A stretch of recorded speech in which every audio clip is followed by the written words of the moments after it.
Sejam bem-vindos a mais um Marcas do Espírito. Hoje o nosso 12º episódio. Eu não sei se para vocês passou tão rápido quanto para mim. E eu estava fazendo as contas, eu pensei, cara, 12 episódios e a gente tem 12 meses, é quase um ano. E eu senti que esse ano o Senhor vai acelerar os nossos resultados, amém? Aquilo que a gente conseguiria em um ano, a gente vai conseguir em menos de 6 meses. Amém? Hoje, quero agradecer a presença de todos vocês, não só os que estão aqui presentes, mas também os que estão acompanhando online, para a gente ouvir o testemunho da nossa querida pastora Dai. Seja muito bem-vinda.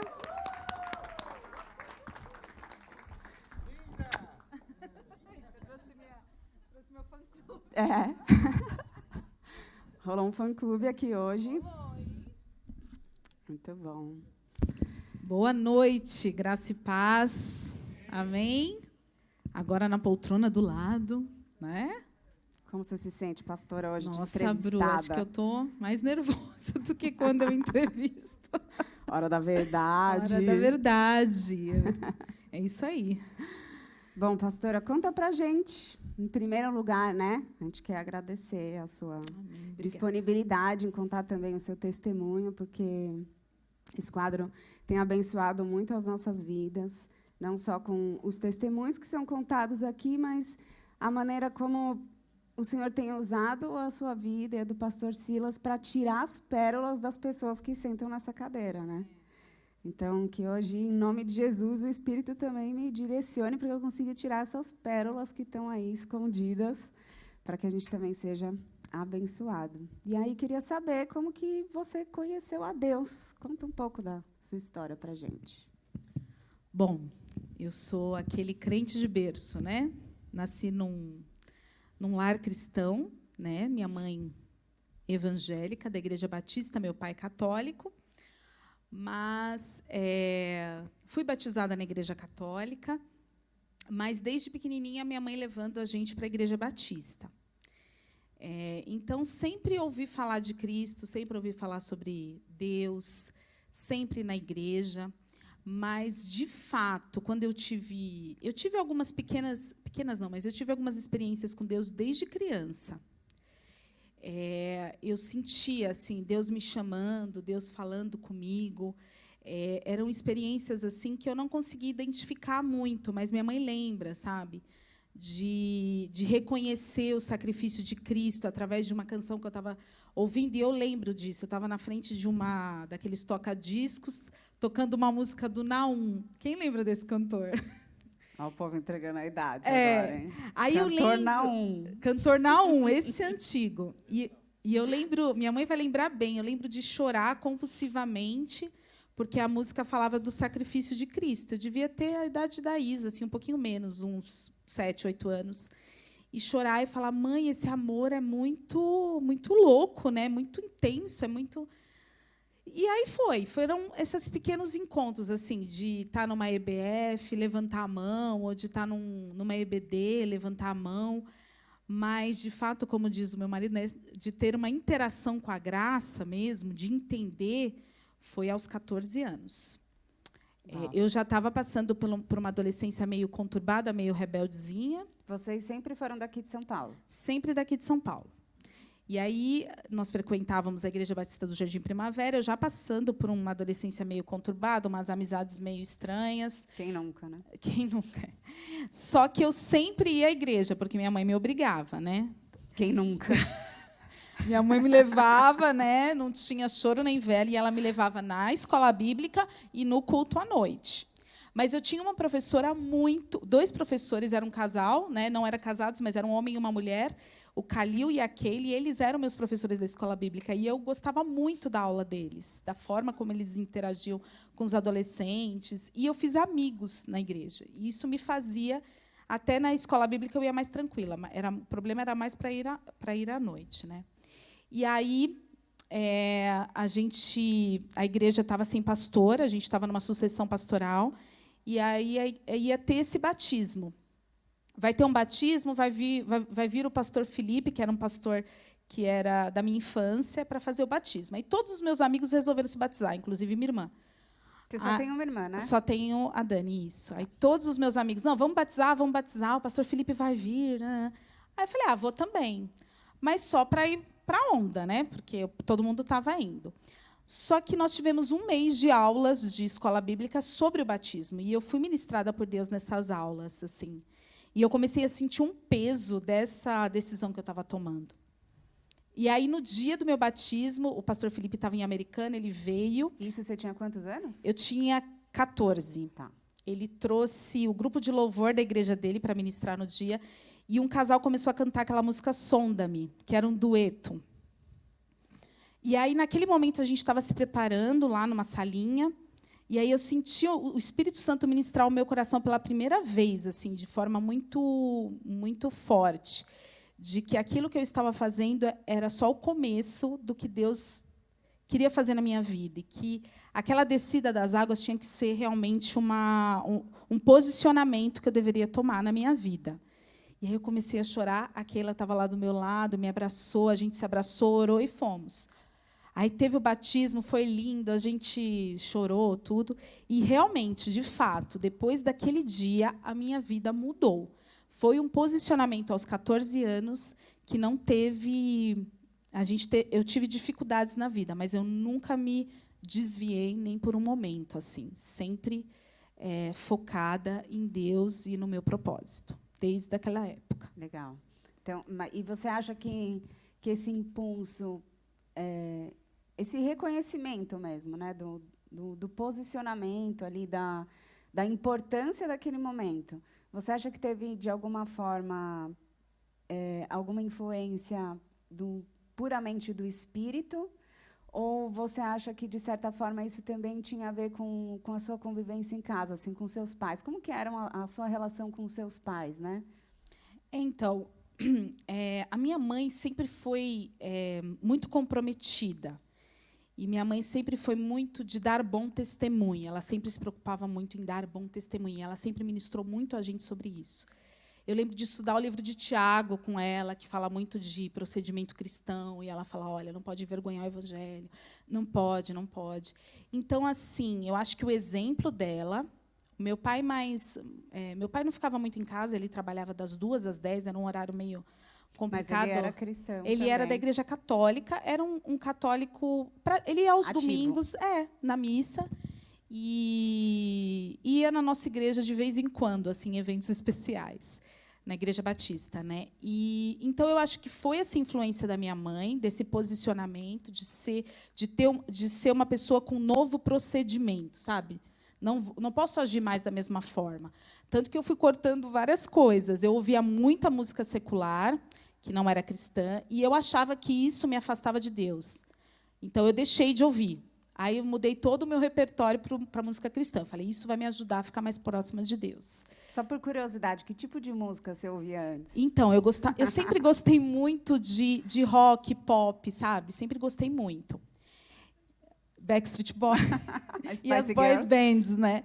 Então eu comecei a trocar, comecei a ouvir muito Oficina G3, Resgate, fizeram parte da minha Fruto Sagrado, fizeram parte assim da minha adolescência. Porque eu queria realmente ficar distante do mundo, eu queria ficar cada dia mais próxima de Deus. Cortei minhas amizades também e eu falava para as meninas da escola, assim, não vou andar mais com você porque você fala muito palavrão, eu não quero mais falar palavrão. E você é uma má influência. A palavra de Deus diz, né, que as más amizades corrompem os bons costumes. Exatamente. Né? E aí eu até troquei, minhas amizades eu também troquei. E isso me ajudou a estar mais próxima de Deus. E, assim, eu ia em todos os cultos, né? Na igreja, eu ia em todos, eu estava em todas. Na reunião de senhoras, eu ia com a minha mãe, eu sempre estava na igreja. Boa. Então, você acredita que a influência da sua mãe, o exemplo... Sim, também, total. no sentido de comprometimento, fez muito, muito sentido. Sim. Nesse momento crucial de posicionamento. Totalmente. A minha mãe foi assim realmente muito sábia e usada por Deus para me conduzir ao Evangelho. Ela era firme no que precisava ser e ela conseguia encontrar um equilíbrio para deixar algumas coisas na mão de Deus. Sim. Eu lembro que uma época que eu era muito fã dos Backstreet Boys, eu enchi meu quarto de posters. Quem nunca, né? E aí eu lembro que minhas tias chegavam e ficavam, né? Ai, Dalva, que coisa horrorosa. Não, não, não. Aí eu lembro de uma vez ouvir minha mãe falar, deixa, isso é fase, vai passar. E, de fato, passou. Ela nunca entrou em conflito comigo. Chegou uma época da minha vida, que foi depois da minha conversão, que eu fui lá, tirei tudo, eu mesmo já estava trabalhando, aí pintei meu quarto e fiz... E foi assim, entendeu? Bem tranquilo, não precisou de crise ou qualquer problema para poder fazer eu mudar, entendeu? Sim, acho que isso faz muita diferença, Sim. né?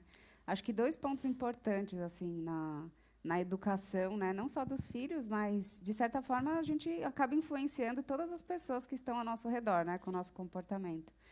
E a própria ciência explica, né, que o exemplo ensina muito mais do que as próprias palavras. Então, num primeiro momento, o posicionamento, né, aquilo que você faz, reflete muito no comportamento dos seus filhos. E essa pitada de sabedoria, né, de entender que existem fases, né, principalmente o adolescente, porque ele é muito volátil ainda, né? Ele ainda está se descobrindo. Não sei vocês, assim, eu na minha adolescência eu tive, sei lá, uns 10 estilos diferentes. Uma semana eu era forrozeira, na outra eu era axezeira, depois eu curti um rock, fui ali pro emo, muito voltei, já botei um dread, curti a reggae. Então você oscila muito, né? Você ainda está formando ali a sua identidade. Então, acho que essa sabedoria, né, dos pais de entender que existem as fases e que é importante identificar, né, aquilo que, de fato, é uma falha de caráter e aquilo que é só uma fase que vai passar. Né? Eu acho que isso é o crucial. Você entender que existem coisas que são importantes você pegar no pé, porque é realmente um desvio do caráter, é uma coisa que vai levá-lo para lugares difíceis dele sair. E tem coisas que são fases, que é uma chamadinha de atenção, né? Estou querendo chamar atenção, ninguém está olhando para mim, né? Sim. E aí você ir equilibrando. Aquela descoberta de identidade, né? Sim, exatamente. Às vezes demora um pouco mais, né, gente? Mas vamos ter paciência. E sua relação com seu pai, como é que era? Mesmo ele não sendo cristão, porque a gente sabe que existe assim, né, uma diferença nos pais quando eles são... Quando a gente tem os pais, os dois evangélicos, sim, e quando um é e quando o outro não é. E como é que era a relação de vocês, assim, dentro de casa? Não só no dia a dia da igreja, né, nos costumes, mas no geral, assim, o que seu pai representava para você? Meu pai era muito fechado, né? Ele era de poucas amizades, mas quando ele tinha um amigo, ele realmente era aquele amigo que você podia contar. E ele era um pai muito participativo no que ele conseguia. Ele tinha um trabalho, né? Ele tinha um trabalho assim que era um horário mais complicado, era em São Bernardo do Campo. Ele ficou na mesma empresa a minha vida toda, né? Que ele ficou 33 anos na mesma empresa. Então, ele era metalúrgico. Vocês sempre moravam aqui na Zona Sul? Sim, sempre. Ele ia até lá. Então, ele assim trabalhava das 2 às 10. Então, ele saía meio-dia e chegava meia-noite, mais ou menos assim. Mas o tempo que ele tinha, eu lembro de brincar de bola com ele, eu lembro de conversar com ele. Aí, quando eu fui crescendo um pouquinho, eu senti que ele não estava conseguindo lidar assim muito, sabe? Não conseguia mais, né? E aí eu sentia que ele dava uma afastada, mas depois ele tentava com algumas atitudes. Eu lembro muito dele me elogiar. Incrível, como eu lembro disso. A gente colocava uma roupa e eu lembro de sair para querer mostrar para ele me elogiar. Boa. E aí eu lembro muito dele elogiar a minha irmã, né? Então ele Você era é irmã mais velha ou mais nova? Eu sou mais nova. E aí eu sempre lembro disso. E era assim, ele não era de conversar muito, não era assim, ele deixava muito a parte de corrigir para a minha mãe. Ele realmente era um estágio a mais, né? E aí, quando ele ia conversar com a gente, ele acabava com a gente em 5 palavras. Então, assim, era bem... A gente tinha um certo respeito, assim, um certo medo dele nessa parte de correção. Mas aí a gente foi crescendo. Eu acho que na minha adolescência, até depois que eu me converti, eu comecei a ficar até mais próxima do meu pai, a entendê-lo um pouco mais, porque o evangelho faz essas coisas, né, gente? Sim. Faz a gente lidar melhor com o que é muito diferente de você, de outras gerações. eu comecei a entender um pouco por que ele teve uma infância muito difícil, apesar de não ter passado necessidade financeira, mas ele tinha um pai muito rígido, então era uma criação que não tinha muito amor, muito zelo não, mas muito carinho. Então, assim, ele não conseguia dar mais que aquilo, né? Era o jeito dele. De certa forma, acaba reproduzindo a forma que você foi educada. Né? Exatamente. E eu acho que ele até deu demais pelo que ele, de fato, assim, recebeu, né? Então, ele era muito cuidadoso, ele era muito rígido com a questão financeira, né? Ele queria que a gente criasse uma responsabilidade. Então, ele fazia as coisas por nós, mas ele sempre, por exemplo, olha, pai, estou precisando de um dinheiro. Ele sempre me salvava, mas ele anotava no caderno dele. Ah, um clássico. Aí chegava no meu aniversário, sabe o que ele fazia? Perdoava a minha dívida. Ah, que ótimo.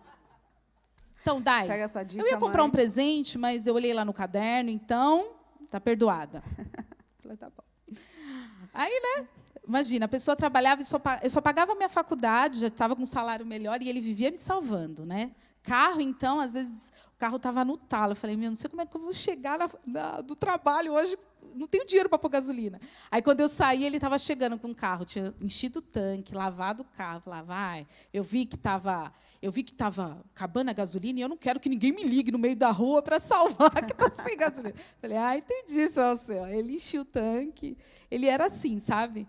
Ele fazia as coisas para agradar a gente. Muito né? cuidadoso. Muito cuidadoso. Você estudou o quê, pastora, na faculdade? Eu fiz administração. Na verdade, eu queria ser médica veterinária, né? Mas aí o financeiro não me ajudou muito. Então, eu fiz administração, que é aquela faculdade que a gente faz, né, gente? Quando não sabe. Sim, compartilha do mesmo. Entendeu? Aí eu falei assim, não, vou mudar um pouco. Não quero ser igual a todo mundo. Vou fazer ênfase em comércio exterior. Pior ainda. Nunca trabalhei na área e não aprendi nada de comércio exterior. Mas fiz administração. Só que, quando eu era estagiária de vendas na Oracle, aí surgiu uma vaga para secretária. Aí eu já saí do estágio para ser secretária, então, sempre secretária, que não foi o que eu estudei, mas a administração acabou me ajudando. Sim, conta muito. Conta muito nessa parte, né? E foi na faculdade que você conheceu o pastor Silas? Não, foi no 3º ano do ensino médio. Conta pra gente como é que foi então, isso. Eu estudava no Beatriz Lopes, aqui na cidade de Dutra. E ele fazia faculdade na antiga Fintech, né? Aqui também na cidade de Dutra. Você estava no 3º ano, você tinha 17 anos. Eu tinha 17 anos. E eu tinha uma amiga que ela era da Batista, mas ela gostava mesmo era de um reteté, né? Ela veste isso. Ela gostava de igreja pentecostal, né? Ela falava, amiga, você sabe que eu venho aqui por causa das amizades, mas eu gosto de ir lá numa igrejinha aqui atrás da igreja, que é uma igreja pentecostal. Eu vou lá. E assim, eu conheci um menino lá que é a sua cara. Eu falava, ai, Léa, nada a ver, não, igreja pentecostal não é comigo, não, eu sou batista, eu quero encontrar, né? Falava assim para ela, né? Aí, tudo bem. Nunca fui nessa igrejinha que minha amiga me convidava. E aí, um dia, eu estava trabalhando na Berrine, meu primeiro emprego, assim, mais formal. E aí, passou ali, eu peguei o ônibus, aí passando ali perto do Morumbi, né? Uma perua, né? Estava numa perua, era uma perua, na época dos perueiros. Sim. Aí entrou um menininho, ajeitadinho, né? Todo de gravata. Lembrou a roupa, a com cara. Cabelo bonito. Cabelo bonito, todo de gelzinho. Falei, esse aqui é novo, né? Ou ele que falou isso, porque eu que estava começando a trabalhar, né? E aí a gente foi pegando o ônibus várias vezes juntos. A perua, o ônibus. A unção desse ministério é o casamento no ônibus. Casamento no ônibus. Já é o segundo que a gente tem aqui. Fica a dica para a galera. Do casamento Usem o transporte no ônibus. público, né? Se posicionem. Pega o Não ônibus ali na durma. Belmira, né? Que a carruagem já sai do cantinho do céu. Já vem direcionado. Aí, o que aconteceu? Aí, um dia, a gente estava conversando, sabe aquelas conversas? Tinha uma mulher sentada e a mulher puxou um assunto e ficou nós três, assim, meio que, tá sol, tá frio, né? Tá cheio o ônibus. Aí a mulher desceu. E estava mais próximo para ele sentar. E eu fiquei na minha. Ele pediu para eu sentar. E eu sentei. Aí eu segurei a mochila dele. Aí, a estratégia. Esse dia a gente não desenrolou muito diálogo, não. Acho que foi rápido. Eu desci, ele desceu primeiro e depois eu desci. Só que aí, um tempo depois, eu era muito perdida. Até hoje eu sou muito perdida, né? Graças a Deus que Deus abençoou alguém que inventou o Waze, porque eu sou perdida. E eu peguei um ônibus errado, que não passava na minha escola. E a gente já tinha conversado. Onde você estuda? Eu estudo no Beatriz. Eu estudo na... Então, ele sabia onde eu descia, sabia tudo. Aí ele morava aqui na região também? Não? Ele morava sempre no mesmo lugar, lá no Parque América. Tá. Aí eu estava dentro do ônibus, aí eu passei no ponto dele e ele do lado de fora. E ele não entrou. Falei, ih? Aí, quando o ônibus começou a sair, eu vi ele correndo. E aí ele entrou. E aí ele passou da catraca. Aí ele olhou para mim e falou assim... Eu vim te avisar que você está no ônibus errado. Eu falei, meu Deus. Eu comecei a ficar com medo. Sim. Eu falei, não, eu fiquei desesperada. Com medo do ônibus, né? Ou com medo dele? Com medo esse dele. Maluco subindo no ônibus. Mentira, eu estava com medo, não. Aí eu peguei e falei, gente, mas e agora? O que eu vou fazer? Ele falou, não, fica tranquilo. Estou aqui para te ajudar. Eu te ajudo. A gente desce junto e depois você pega outra condução. Né? E aí a gente começou a conversar. E aí ele falou assim, aí falou o nome, nunca tinha falado o nome. Falou Silas. Eu falei, Silas? Só uma mãe crente para pôr o nome de Silas no filho. Só. Aí já fiquei meio assim, né? Aí a gente começou a falar, o que você gosta de fazer no final de semana? Aí eu lembro dele falar assim, eu vou à igreja. Eu falei, opa, eu também vou na igreja. Aí eu falei para ele, que igreja você vai? Aí ele falou para mim, então, você sabe ali o Jardim Primavera? Eu falei, Ele falou, então, uma igreja atrás daquela igreja grande, a Batista do Primavera. Eu falei, então, eu sou da Batista do Primavera. Aí ele falou, eu sou de uma igreja que fica atrás da igreja do Primavera, assim. A do manto que sua amiga queria te levar. A do manto que a minha amiga queria. Eu falei, então, Olha eu tenho uma só. amiga que vai lá de vez em quando desenrolar o manto. Né? Aí ele falou assim, Lei. Aí pronto. Aí já... Marcou o rolê? Já marcou. Aí já... Depois de quanto... Não demorou muito, não, né? Aí ele subiu lá na igreja, num domingo, apareceu lá do nada. E aí a gente já começou a conversar e começamos a namorar. Isso você tinha 17? Eu tinha 17. E ele? 21, né? 4 anos, 21. Legal. Ele estava na faculdade. E aí, ministérios diferentes, como é que vocês faziam para conciliar esse namoro? No namoro era tranquilo. Eu ia para a minha igreja, ele ia para a dele, e depois a gente se encontrava. Nunca teve problema. Né? No namoro foi super tranquilo. Só que, com 3 anos de namoro, a gente terminou. Eu estava na faculdade, eu estava muito, assim, muita coisa para decidir, estágio, tudo mais. Aí, não sei. Aí a gente terminou. Terminamos o namoro, ficamos uns 2 anos sem se ver, né? 3 anos sem se ver. Ficamos 2 anos, 9 meses, 18 meses. Aí uma amiga minha estava vendendo umas roupas lá. Ela estava tipo fazendo um bazar na casa dela. Ela pegava de umas marcas, ia lá. Aí me convidou para ir, eu fui com a Dani. Aí cheguei lá, ele estava com a prima dele. Diferente, assim. Mas aí vocês terminaram e perderam o contato. Perdemos o contato. E a gente não tinha muita gente em comum, assim, né, na época. Não tinha Instagram, né? Não tinha Instagram. E aí a gente se reencontrou na casa dessa nossa amiga. Isso do tempo que vocês se conheceram para esse reencontro, tinham passado 5 anos. Não, Você não. estava com uns 23. Foi uns 3 anos. Tá. Eu cheguei a me formar. Aí foi no primeiro ano que eu já não estava mais estudando. Acho que uns 3 anos, é isso mesmo.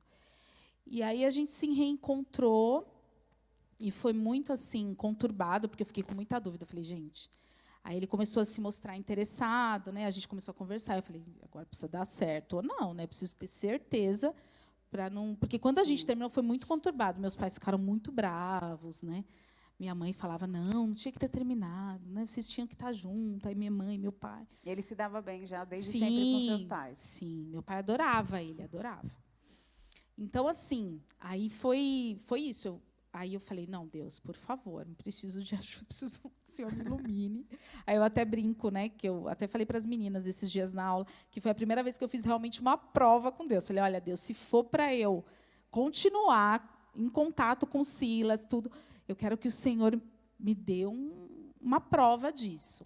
Aí eu não lembro exatamente qual foi a prova que eu fiz com Deus, mas bateu assim certinho. Aí eu falei, então vamos lá. De primeira. E foi uma coisa tão realmente assim de Deus, porque eu voltei gostando mais apaixonada por ele, realmente mais sabendo o que eu queria nessa segunda vez. Assim, foi impressionante. Assim, eu sabia que eu ia me casar, que Sabe? Estava tudo assim muito certo na minha cabeça, não tinha dúvidas. E aí vocês já marcaram o casamento? Não, a gente ficou 2 anos, né? Aí noivamos, 1 ano depois casamos. Isso você tinha? Eu casei com 25 e ele com 29. 25 e 29. E seus pais acompanharam todo esse processo? Teu pai também? Sim, foi tudo tranquilo, assim, foi muito abençoado, foi tudo do jeito que a gente planejou, foi muito bom. Mas aí depois que vocês casaram, ficaram em qual ministério, se cada um era de um lugar? Então, aí que tá. A gente começou a se dividir um pouco no começo, só que o pastor tinha feito uma sucessão pastoral na Igreja Batista e a gente estava com o pastor João Paulo, ele era o nosso pastor, e o pastor Valdemar. Eles ficaram muito amigos, eles tinham muita afinidade. E aí, o pastor João Paulo, já querendo sair da Batista, criar o ministério dele, o pastor Valdemar já tinha o ministério dele, eles se juntaram e criaram aí juntos, né, fizeram juntos aí a Comunidade Batista Boa Vista. Eles fundaram, e aí veio uma equipe com o João, do qual estava eu, minha irmã, minha mãe, e veio a equipe dele lá, que estava a pastora Ivone, o Silas, o Deco, o Zés. Né, aí veio um povo de lá, um povo daqui, e aí a comunidade nasceu. Ah, que legal. E foi... por isso que é meio a meio, né? Meio batista, meio... Meio manto. Meio manto. Mas foi Boa. assim, Deus, ele cuidou de tudo. Foi assim, maravilhoso. Realmente, essa junção foi bem assim, condução do Senhor. E aí vocês se casaram e foram morar próximo dos seus pais? Então, a gente morava aqui pertinho, nos predinhos. A gente alugou, porque o nosso apartamento que a gente tinha comprado não estava pronto. Aí a gente ficou 4 meses nesse apartamentozinho. Foi quando aconteceu o problema com meu pai, né? Quando eu perdi meu pai. Aí, sim, a gente foi morar com a minha mãe por mais um tempo, até o meu apartamento sair. Então você estava recém-casada? 4 meses de casada. Caramba, conta pra gente como que foi isso. Então, com 4 meses de casada, a gente estava morando nesse predinho. A gente ia fazer um acampamento de adolescentes, eu não lembro direito. Ia ter uma reunião lá na minha casa com os líderes. E a Dani tinha feito dilatou a vista e não podia dirigir. Ela falou, pai, preciso ir lá nadar, aí você me leva? Aí ele falou, leva. Chegou lá, ele deixou a Dani entrou, eu dei oi para a Dani, a gente ouviu um tiro. Um pavor, né? Porque um barulho muito estranho. Até então, a gente não sabia que era um tiro. Aí a gente saiu, aí a gente só viu o barulho de chinelo, assim, de 2 ou 3 meninos correndo, descendo ali para... Como é o nome ali, amor? Ali para Sheba, né? E aí a gente saiu, quando eu cheguei na porta do carro, meu pai estava com um pé para fora, um pé para dentro, com um tiro na cabeça, o sangue jorrava, assim, jorrava. Era uma cena aqui, né? Na têmpora. Eu acho que era aqui, não. Então, eu só sei que... E assim, a gente ficou imóvel. Eu só gritava, eu pedia ajuda, o Silas saiu, a Dani, pedia ajuda. E eu não sei. Aí as pessoas começaram a ligar para o 90, e aí passou uma viatura policial, a gente pediu ajuda, vou atrás de uma ambulância. E aí aquela coisa, assim, eu vendo aquela cena, e a gente não estava entendendo o que estava acontecendo. Aí, de repente, chegou um carro de polícia e falou, não dá para esperar a ambulância, vamos colocar ele no carro. Aí colocaram no carro, a gente foi atrás. E aí minha irmã ficava, não leva ele para o Grajaú. Minha irmã estava, vamos tentar levar ele. Aí o policial falou, calma, tem que levar para o mais perto, isso é procedimento. Eu lembro assim dele falando com a minha irmã, calma, vamos levar. Aí fomos.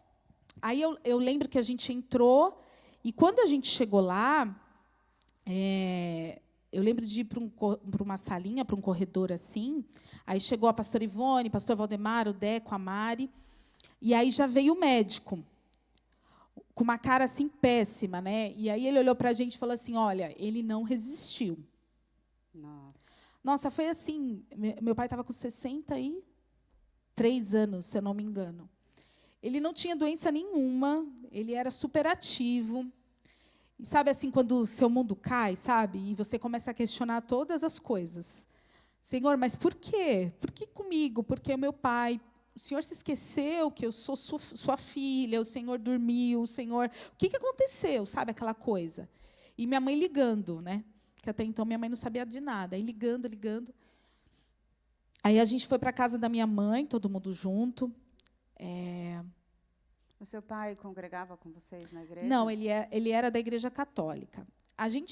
Eu percebo hoje, assim, com mais maturidade espiritual, você percebe algumas coisas. Que o meu pai, ele se rendeu ao Senhor. E ele falava assim, eu não gosto desses cultos de vocês que são muito demorados. E aquele banco é muito desconfortável, ele brincava, né? Então, por isso que eu gosto de ir na minha missa. Mas ele não tinha amigos na igreja, ele sempre estava com a gente. Os amigos dele eram da igreja, tudo. Mas eu creio, né, que meu pai ele realmente se rendeu verdadeiramente ao Senhor. Amém. E aí a gente chegou lá, e aí a minha mãe, mas que demora, o que aconteceu? Cadê o Alceu? E aí a gente teve que dar essa notícia para minha mãe. Nossa. Então, assim, foi uma coisa assustadora, terrível, assim. Realmente, de uma hora para outra, eu lembro de entrar no quarto dele, de ver as roupas dele penduradas. Ele estava ali há 2 horas atrás, há 1 hora atrás, e ele não está mais. Então, assim, foi um negócio muito complicado, muito difícil, assim. Eu falo que eu senti como se eu tivesse entrado dentro de um poço muito fundo. E eu falei, Senhor, eu nunca mais vou conseguir sair daqui. É muito difícil. Então, assim, foi muito difícil para você pudesse dizer assim, o que é isso, não ter mais o seu pai, ele não estava doente, ele não tinha nada, entendeu? E eu lembro da minha casa lotada de pessoas, a igreja toda estava lá. O pastor estava dormindo no meu sofá, sabe? Todo mundo ali, a família do Silas lá. Então, assim, é muita gente ali, e isso eu lembro como se fosse hoje, assim. Só que parecia que eu estava num estágio... Sabe quando você parece que estava em coma? Sim. Parece que eu estava assim, sabe? Eu olhava as pessoas, eu não... Não caía a ficha, Não né? caía a ficha. E eu lembro do pastor da Batista do Primavera, na época, que era o pastor Vilmar, ele olhar para mim e falou, é difícil, mas não questione Deus, não duvide de Deus. E isso também foi uma palavra que entrou no meu coração e eu fiquei com aquilo, sabe?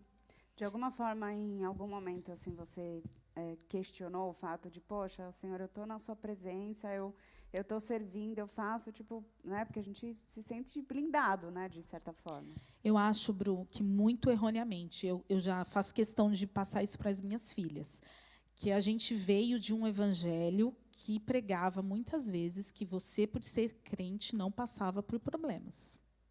Que era como se você vivesse numa bolha. Então, eu acho que eu vivi muito tempo com esse pensamento.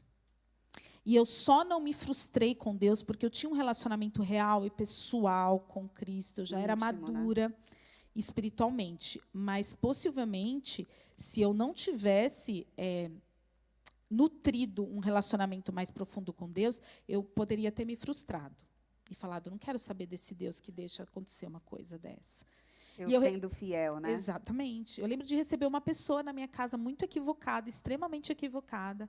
Ela queria falar com a minha mãe, e minha mãe estava descansando. Aí, eu sabendo que ela era equivocada demais, eu já falei, minha mãe está descansando, não vai dar para... Né? E ela falou assim, gente, como é que é? Tudo isso aconteceu porque seu pai não era crente. Aí o diabo fez isso. Ela falou para mim. Aí eu olhei para ela e falei, fulana... Tantas coisas para dizer num momento como esse, né? Eu falei, fulana, realmente, minha mãe não vai poder te atender e eu também não posso. Aí convidei ela a se retirar. Muito bem. Assim, tipo, de pesado mesmo. Como eu recebi pessoas assim que traziam palavras. O pastor João Paulo, ele ia na minha casa todos os dias. Todos os dias ele ia lá. E assim, como isso foi bom.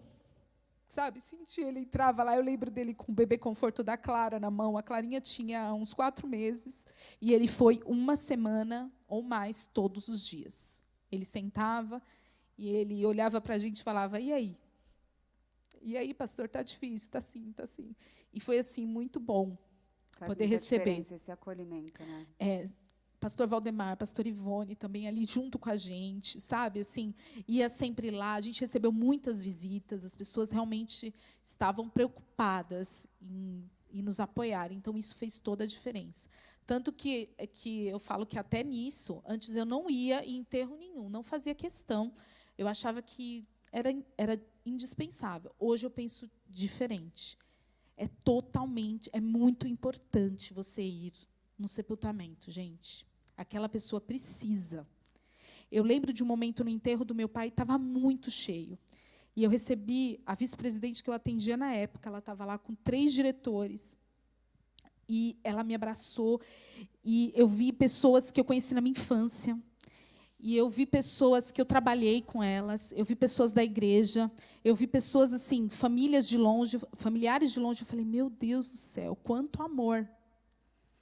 E aí eu lembro de olhar as coroas e ler uma por uma. E eu vi uma da igreja, eu li a coroa da Claro, eu li a coroa do Shopping Interlagos, eu li e falei, gente, como a gente se sente amparado. Isso pode, quando você está tão fragilizado, até isso te ampara. Então eu falo, hoje é importante, eu penso, é importante você mandar uma coroa de flores, é importante você ir, é importante você abraçar, é importante você chegar e, às vezes, não falar nada, abraçar e chorar. Que foi isso que eu recebi muitas vezes. E isso ajuda no processo do luto. Eu lembro da pastora falar uma vez que o luto nos permite ser consolados por Deus. Eu acho que foi a lição uma das lições mais importantes, assim, porque eu, até essa idade, eu nunca tinha passado por dificuldades. Nunca. Nunca tive problemas com financeiros em casa, eu sempre tive o que comer, sempre não tinha tudo o que queria, né? Porque na nossa época não existia isso, né, gente? A gente passava privação, mas a gente não passava necessidade, né? Então, assim, nunca tinha perdido ninguém próximo. Então a minha vida era muito tranquila, nunca tinha tido uma experiência assim de precisar do consolo, vamos dizer assim. E quando aconteceu aquilo com meu pai, eu acho que só o consolo do Espírito pôde me tirar dali onde eu estava. Eu estava num lugar muito escuro, de muita decepção, muita tristeza, muita... E se, né? Porque tem isso, né? A Daniela ficou muito tempo. E se eu não tivesse pedido para ele me levar? Aí eu ficava, e se a gente não tivesse marcado aquela reunião? E se tivesse sido lá na igreja? E se, e se?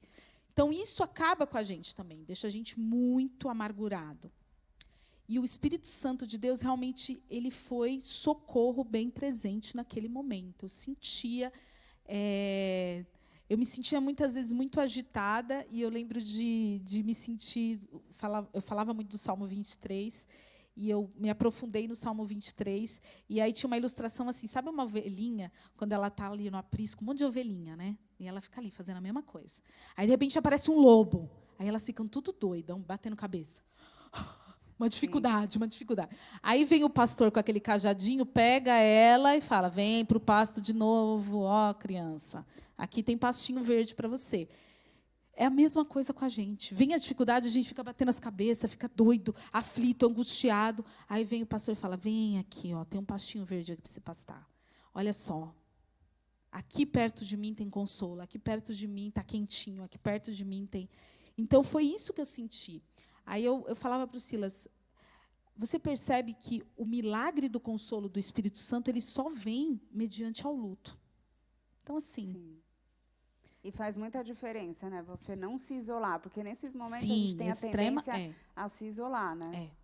Eu acho que é super importante que você chore, que você sofra, que você ore, que você se desespere se for necessário, tudo no seu tempo, tudo na sua hora. E para que o processo do luto ele seja curado. Ele precisa passar pelo luto. A gente também vem de uma geração um pouco reprimida, né? Não chora. O que está chorando? Não. Levanta a cabeça. Levanta a cabeça, enxuga essas lágrimas. E não é isso. Chora-se. Nem só sobre a sociedade atual, né, que nos impulsiona a seguir em frente sem sentir as nossas dores, mas eu acho que tem ali uma dupla carga de que o cristão, né, não sofre. Sim. E se passou por batalha, vamos levantar e, né, e não se permite viver não se permite. De verdade. Eu sou cristã, eu preciso mostrar que... Não, Jesus chorou, chora também, filha. Sim. Se permita, você não pode ser refém das suas emoções, mas você precisa colocar para fora as suas emoções, né, para tentar se equilibrar novamente. E foi isso que eu fiz, assim. Eu passei uns 15 dias bem de luto mesmo, assim. E eu senti Deus me curando Aí a gente saiu daquele apartamento, fomos morar com a minha mãe, embalamos tudo que tinha ganhado, que estava usando, fomos morar com a minha mãe. E ainda estava vivendo ali uma Sim. pré-lua de mel, né? Aquela Exatamente. experiência nova do casamento, né? Mas foi muito muitas bom. Emoções ao mesmo tempo. Foi muito bom, porque a gente se amparou ali. Eu e o Silas. O Silas ajudou muito nesse processo com a minha mãe, com a minha irmã, que não era casada na época, namorava o Rafa. Então, a gente meio que se apoiou aí.